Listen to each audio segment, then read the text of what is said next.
So as I mentioned earlier, we're more dependent on cloud hyperscalers than most enterprises are familiar with or understand. And I've been calling this out for years, took a lot of flack for it. And I would hope it wouldn't have come to the major, outage event, which people can understand the impact. But unfortunately, it has. And we knew this was coming. We knew something was going to occur where people were suddenly going to wake up around the dependencies on these hyperscalers and the risks that are involved with doing that.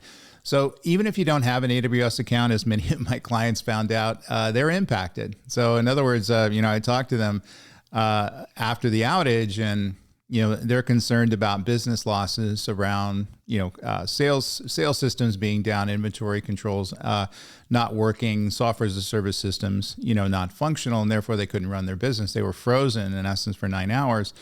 And they go, well, we didn't have an AWS account. What the heck happened? Well, they're dealing with people that do. And whether you like it, whether you know it or not, and they don't have to disclose it to you unless you ask them. And then it's up to them to disclose it as to what their back-end dependencies are as far as the hyperscalers go.